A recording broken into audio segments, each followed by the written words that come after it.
Évangile de Jésus-Christ selon saint Luc, chapitre 10, versets 13 à 16.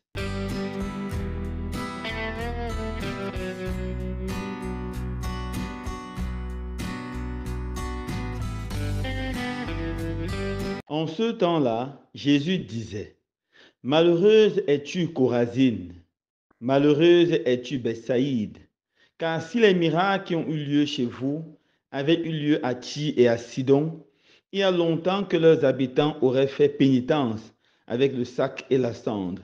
D'ailleurs, Tyr et Sidon seront mieux traités que vous lors du jugement. Et toi, Capharnaüm, seras-tu élevé jusqu'au ciel? Non, jusqu'au séjour des morts tu descendras.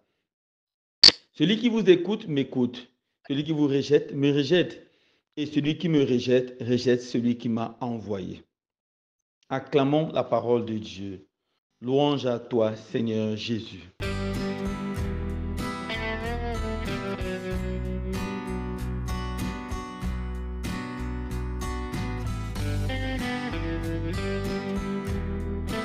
Frères et sœurs bien-aimés, aujourd'hui 4 octobre, la Sainte Église Notre Mère nous invite à célébrer avec beaucoup de joie la mémoire de Saint François d'Assise. Qui est Saint François d'Assise? Saint François d'Assise est reconnu comme l'un des plus grands saints de l'Église catholique. Il est considéré par beaucoup de théologiens comme étant le saint qui a le plus imité le Seigneur. Il a tellement imité le Seigneur Jésus-Christ. C'est pour ça que sa vie est une bénédiction pour toute l'Église.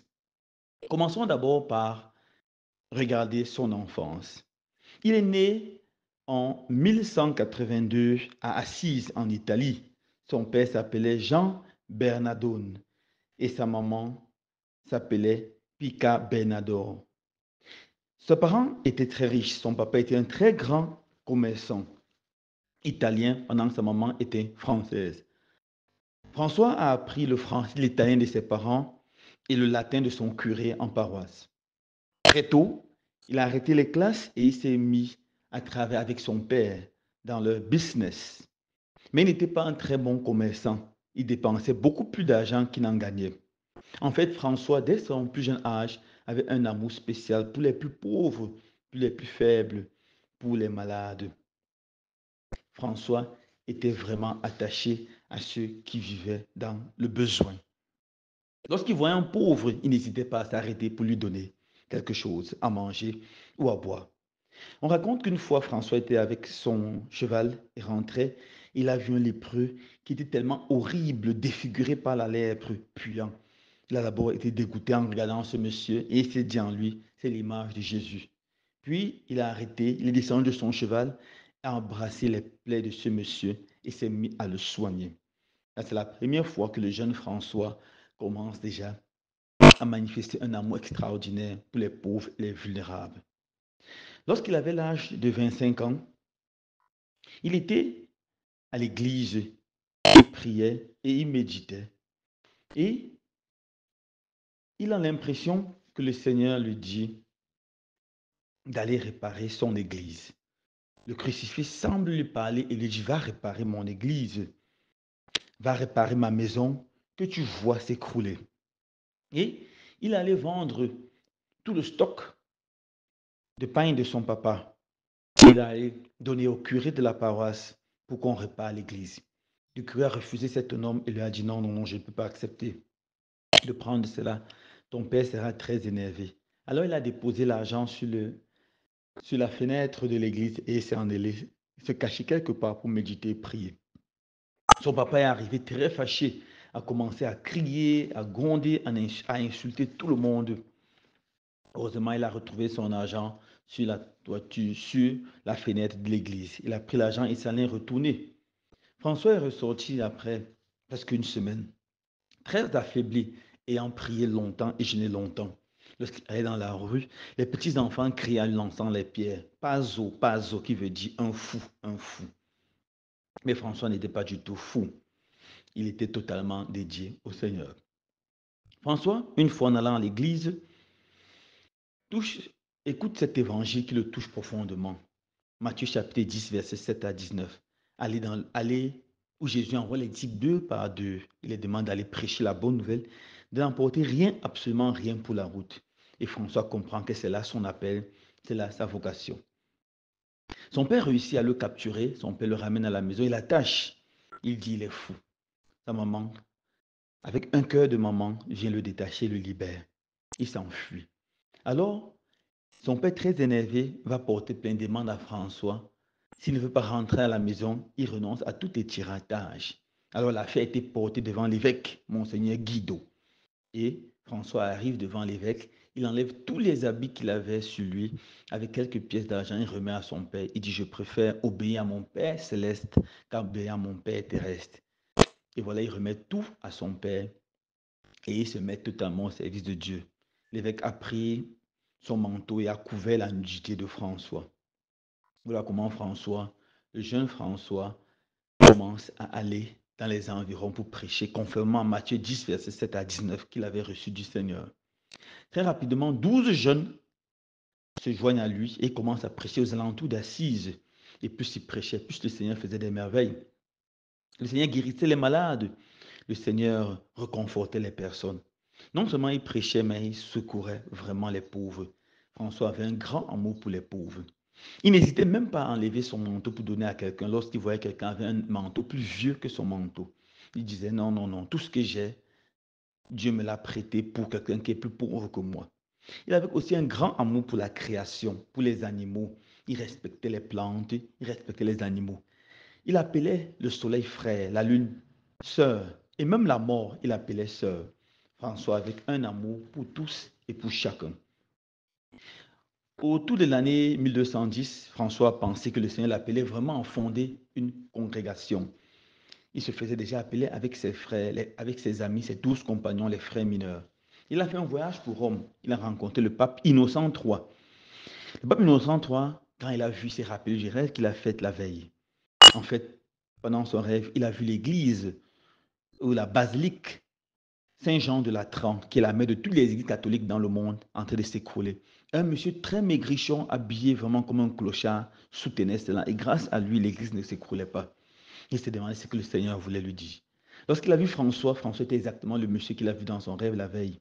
Il a compris que voilà le monsieur que le Seigneur a envoyé pour soutenir son église, afin que cette église ne s'écroule pas. François, rapidement, a présenté la nouvelle congrégation qu'il veut fonder au pape. Il lui a dit, nous voulons vivre selon l'évangile, spécialement Matthieu chapitre 19, verset 21. Si tu veux être parfait, va, vends tout ce que tu as, donne l'argent aux pauvres, puis viens, suis-moi. Nous voulons suivre l'évangile tel quel, suivre le Christ dans la pauvreté. Et le pape s'est levé de son trône papal, a embrassé François et lui a dit, va en paix, prêche l'évangile, prêche la conversion, prêche l'amour, prêche la pénitence comme Dieu te l'a envoyé. Et lorsque l'œuvre sera plus grande, reviens me voir pour que je te donne une bénédiction encore plus grande. Le pape approuvait verbalement ainsi cette nouvelle congrégation. Et François a commencé avec ses frères à parcourir le monde entier pour prêcher. François n'avait même pas peur en ce moment où les musulmans étaient des grands ennemis et voulaient envahir tout le monde chrétien. François décide d'aller prêcher l'évangile aux musulmans. Il allait avec un de ses frères, tout chétif. Lorsqu'il est arrivé, les soldats l'ont arrêté. On l'a amené chez le sultan. Le sultan l'a vu, tellement maigrichon. Il dit, qu'est-ce que tu as viens ici faire? Il a dit, je viens prêcher la paix, je viens prêcher l'amour. Ça a été tellement touché que le sultan ne l'a pas tué. Il est devenu rapidement l'ami du sultan. Voilà pourquoi on invoque beaucoup François pour demander la paix. Et le pape Jean-Paul II avait choisi Assise pour faire la première grande rencontre interreligieuse, car c'est quelqu'un qui voulait la paix entre toutes les religions. Finalement, François continue son ministère de prédication et en l'année 1215, une fois pendant sa méditation, c'était le 14 septembre, le jour de la célébration de la croix glorieuse, il a une vision d'un ange et après cette vision, il voit des stigmates sur sa main. Les blessures, les marques de la croix de Jésus ont apparu sur lui. C'est comme ça qu'il a beaucoup souffert, mais dans la prière, dans la pénitence. Et finalement, en 1226, spécialement le 3 octobre 1226, il s'endort dans le sommeil de la mort, avec une grande odeur de sainteté. Et le 6 juillet 2028, il est canonisé. Seulement 2 ans après sa mort, il est canonisé. Notons également que François avait rencontré en 1212 une jeune riche femme qui s'appelait Claire, qui avait 18 ans, et elle s'est proposée pour commencer la branche féminine de leur ordre, l'ordre des prêtres mineurs. Et il a accepté, c'est comme ça qu'elle a commencé cette branche. Voilà la vie du grand François.